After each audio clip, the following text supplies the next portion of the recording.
Hello everyone, welcome back to our channel Bioverse the universe of biology.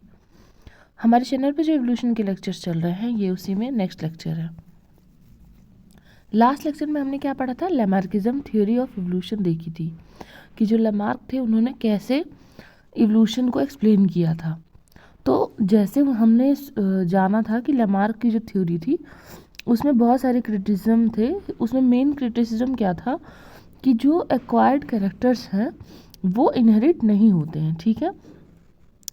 लेकिन ये देखा गया कि कुछ ऐसे कैरेक्टर्स थे जो कि इनहेरिट करे जा रहे थे। मतलब कि जैसे जब उन्होंने चूहे की पूंछ काटी, रैट वाला जो एक्सपेरिमेंट था वो किया, तो वो चूहे की पूंछ जो है वो कटी हुई पूंछ नेक्स्ट जनरेशन में नहीं गई। लेकिन कुछ ऐसे भी एक्सपेरिमेंट्स हुए जो नेक्स्ट जनरेशन में इनहेरिट हो गए। तो ये कंफ्यूज कर दिया इस चीज़ ने साइंटिस्ट को। तो जब इसके बारे में और देखा गया तो कौन सी थियरी आई? Neo Lamarckism. नियो लैमार्किज्म में क्या था कि जो लैमार्क की थ्योरी थी उसी को एक नए तरीके से प्रेजेंट किया गया कुछ साइंटिस्ट के द्वारा, और कुछ साइंटिस्ट ने उस लैमार्किज्म की थ्योरी को प्रूव करने के लिए एक्सपेरिमेंट्स परफॉर्म किए। जैसे लैमार्किज्म की थ्योरी को ना प्रूव मतलब क्रिटिसाइज करने के लिए एक्सपेरिमेंट परफॉर्म किए गए थे, वैसे ही लैमार्क की थ्योरी को प्रूव करने के लिए भी कुछ एक्सपेरिमेंट परफॉर्म किए गए, ठीक है। तो पहले हम देखते हैं। T H. Morgan and Cope gave this theory according to which, उन्होंने ये न्यू लैमार्किज्म की थ्योरी दी थी जिसके अकॉर्डिंग क्या था? The acquired character which became incorporated in the germ plasm are heritable and accumulated generation after generation resulting in the origin of new form और species। तो अब देखिए इन्होंने क्या कहा कि जैसे मैंने आपको बताया था कि सोमैटिक सेल होता है, एक होता है सोमैटिक सेल और एक होता है जर्म सेल, ठीक है। तो टी.एच. मॉर्गन और कोप ने क्या कहा? ये कहा कि ये जो है ये क्या है? ये सोमैटिक जो है सेल है, अगर इसमें कोई चेंज आता है, ठीक है, इसमें कोई चेंज आता है तो वो इनहेरिट नहीं होगा। लेकिन अगर ये जो जर्म सेल्स हैं या जर्म प्लाज्म जो है, अगर इसमें कोई चेंज आता है तो वो इनहेरिट हो जाएगा, ठीक है। मतलब वो नेक्स्ट जनरेशन में ट्रांसफ़र हो जाएगा। तो इन दोनों लोगों ने ये बात आगे रखी। अब इसी चीज़ को सपोर्ट करने के लिए कुछ एक्सपेरिमेंट परफॉर्म किए गए, क्योंकि किसी भी थियोरी को सपोर्ट करने के लिए हमें क्या चाहिए? हमें एक्सपेरिमेंट्स चाहिए। तो इसी थ्योरी को प्रूव करने के लिए एक्सपेरिमेंट किए गए। वो एक्सपेरिमेंट क्या क्या था? ये साइंटिस्ट थे बोअर। बोअर ने क्या किया? इन्होंने वाइट माइस को पैदा कहाँ पे करवाया? हाई टेम्परेचर पे, ठीक है। जब हाई टेम्परेचर पे पैदा करवाया तो क्या हो गया? जो बॉडी थी वो लॉन्ग हो गई, टेल जो और हिंडलिम जो हो गया वो भी लॉन्ग हो गया।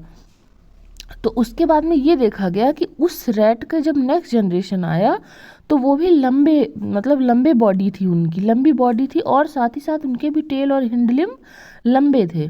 तो ये कैरेक्टर जो मतलब लॉन्गर बॉडी और टेल और हिंडलिम का भी लॉन्ग होना, ये क्या हो गया? इनहेरिट हो गया। अब ऐसा क्यों हुआ?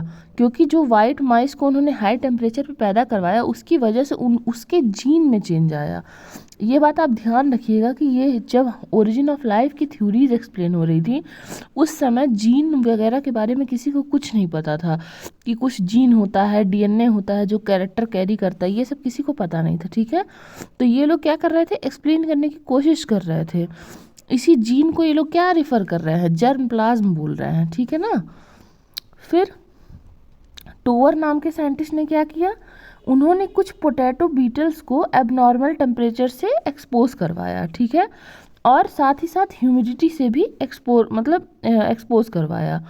और कब एक्सपोज करवाया? जब रिप्रोडक्टिव ऑर्गन डेवलप कर रहे थे, ठीक है।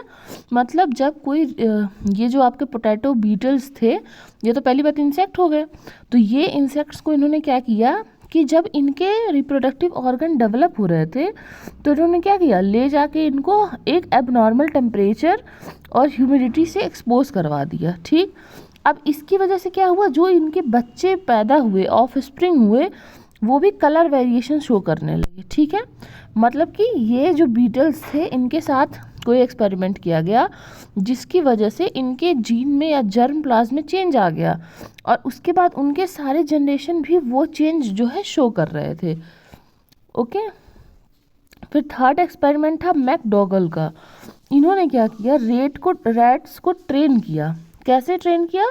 जैसे आप जो है मेज़ बनाते हैं ना, या भूल भुलैया देखते हैं ना, उसमें से निकल के जाने का रास्ता होता है, उसी तरह से इन्होंने क्या किया, रैट्स को ट्रेन किया एस्केप रूट के द्वारा, ठीक है, 45 to 50 जनरेशन तक ट्रेन किया। और उसके बाद में जैसे जैसे ये ट्रेन करते जा रहे थे, तो जैसे हर नेक्स्ट जनरेशन में जो एरर्स थे वो कम होते जा रहे थे, गलतियाँ कम होती जा रही थी। ये इसका मतलब समझिएगा, जैसे समझ लीजिए मैंने किसी पेरेंट को, ठीक है, कोई प्रॉब्लम सॉल्व करना सिखाया। अब उसके जब चाइल्ड को भी वही प्रॉब्लम दी, तो वो उस चाइल्ड ने अपने पेरेंट से कम गलतियाँ की। फिर जब इस चाइल्ड के भी चाइल्ड को दिया, तो उस चाइल्ड ने और कम गलतियाँ की, फिर उसके नेक्स्ट जनरेशन ने और कम गलतियाँ की। तो ये माना गया कि ये जो इंटेलिजेंस थी इनकी एस्केप करने की, ये भी इनहेरिट हो रही थी, ठीक है। फिर फोर्थ था मुलर ने क्या किया था, एक्सरे को जो है डेमोन्स्ट्रेट किया था, रोल बताया था एक्सरे का कि हेरिटेबल वेरिएशन कैसे वो प्रोड्यूस कर सकता है। आपको पता है कि जो एक्सरे होता है, यूवी रे होता है, ये सब म्यूटेशन कॉज कर देता है, मतलब कि क्या करता है, जीन में कोई चेंज करता है।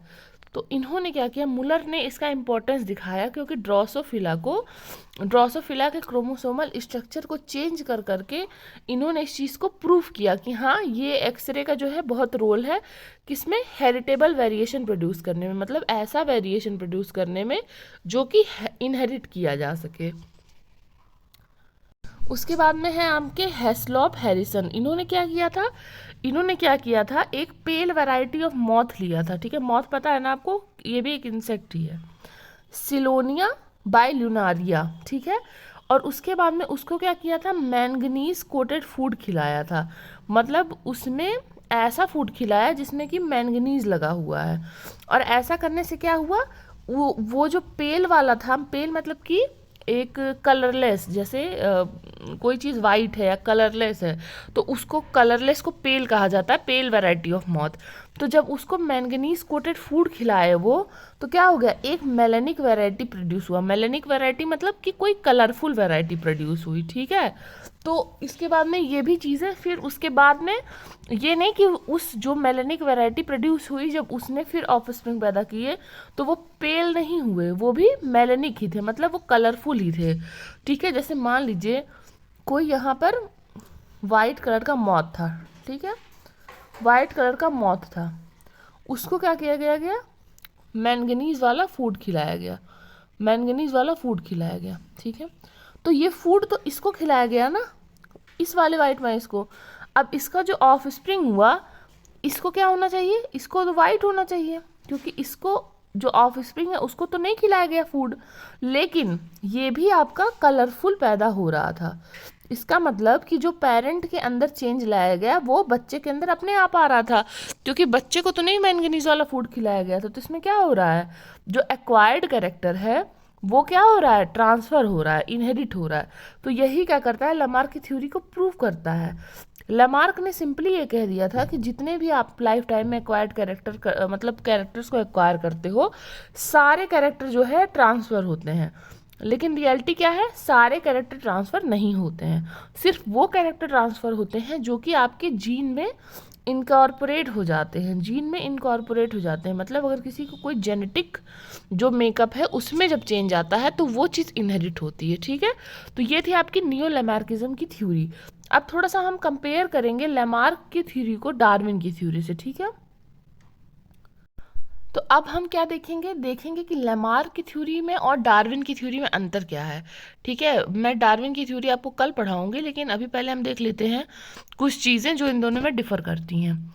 सबसे पहली बात, लमार्क ने क्या बोला था कि कोई इंटरनल वाइटल फोर्स है, जो नर्वस फ्लूइड इन्होंने वर्ड यूज़ किया था, कि मतलब अंदर से कुछ ऐसा ऑर्गेनिज्म के अंदर होता है जो चेंज लाता है। और डार्विन की थ्योरी में ऐसा किसी भी चीज़ का कोई डिस्क्रिप्शन नहीं था, ठीक है। फिर सेकंड क्या था, न्यू नीड और डिज़ायर प्रोड्यूस न्यू स्ट्रक्चर। इन्होंने क्या बोला था लमार्क ने, कि जैसी नीड रहती है उस हिसाब से स्ट्रक्चर पैदा हो जाते हैं, ठीक है। तो फिर इसके बदले में डार्विन ने क्या बोला था कि new needs and desire do not form a part of Darwin theory, मतलब उन्होंने अपनी थ्योरी में डिज़ायर और नीड का भी कोई कॉन्सेप्ट नहीं रखा था, ठीक। फिर इन्होंने क्या बताया था लामार्क ने कि use of organ result in better development while disuse of organ result in degeneration. ये बताया था ना यूज एंड डिसयूज का फॉर्मूला। तो डार्विन ने क्या बताया था कि ऑर्गन कैन डेवलप और degenerate according to the variation. Darwin ने सिंपली ये बोला था कि जो ऑर्गन होता है वो चाहे डेवलप करता है चाहे डीजनरेट करता है, क्यों करता है? वेरिएशन के लिए, जिससे कि स्पीसीज में वेरिएशन मेंटेन हो। Lamarck did not believe in survival of the fittest and struggle for existence. ये डार्विन की ये दोनों चीज़ों में विश्वास नहीं रखते थे। जबकि डार्विन ने क्या कहा था? Natural selection is based on survival of the fittest and give important to struggle of existence. ये सब चीज़ें मैं कल आपको एक्सप्लेन कर दूंगी, ठीक है। तो इन दोनों की थ्योरी में बहुत ही बड़ा डिफरेंस था ये सारा। और इनका जो नेक्स्ट था कि all acquired character are inherited to the next generation, ये था इनका। और जबकि डार्विन का क्या था? Useful variation inherited to the next generation while harmful ones are deleted, ठीक है। इस पे बात करते हैं। लामार्क क्या कह रहे थे कि हर जो मतलब आप कैरेक्टर एक्वायर करते हैं वो नेक्स्ट जनरेशन में जाता है। डार्विन क्या कह रहे थे? सिर्फ जो आप अच्छे कैरेक्टर, पॉजिटिव कैरेक्टर एक्वायर करते हैं वो नेक्स्ट जनरेशन में जाता है, और जो हार्मफुल वाले हैं वो नेक्स्ट जनरेशन में नहीं जाते हैं, ठीक है। तो ये कुछ मेन डिफरेंसेस थे डार्विन के और लामार्क की थियरी में। इसी कड़ी में ये देखिए, ये हम थोड़ा ग्राफिकल रिप्रेजेंटेशन भी देखेंगे। जो लामार्क की थ्योरी थी वो क्या कहती थी? ये देखिए लीनियर हो रहे हैं, इवोल्यूशन जो हो रहा है वो लीनियर हो रहा है, ठीक है। मतलब हर जनरेशन जो है सिंपलेस्ट फॉर्म में ही प्रेजेंट है और एक के बाद एक जो है इवॉल्व करती जा रही है, ठीक है। यहाँ से देखिए टाइम के साथ साथ इवॉल्व करती जा रही है, ठीक है। और डार्विन का क्या कहना था? डार्विन देखिए इस तरीके से, डार्विन का कहना था कि जो इवोल्यूशन है वो ब्रांच्ड है। मतलब कि एक कॉमन एंसेस्टर होता है लेकिन अलग अलग एनवायरनमेंट की वजह से अलग अलग तरीके के ऑर्गेनिज्म डेवलप हो जाते हैं। देखिए यहाँ पे ब्रांच जैसे दिख रहा है ना, तो ये भी एक डिफरेंस था लामार्क के और डार्विन के थियरी में। तो चलिए इस लेक्चर के लिए इतना ही। न्यू लामार्किज्म हमारा कवर हो गया और कल हम पढ़ेंगे डार्विन की थ्योरी, उसके बाद न्यू डार्विनिज्म, ठीक है। तो तब तक के लिए पढ़ते रहिए, बढ़ते रहिए। Thank you.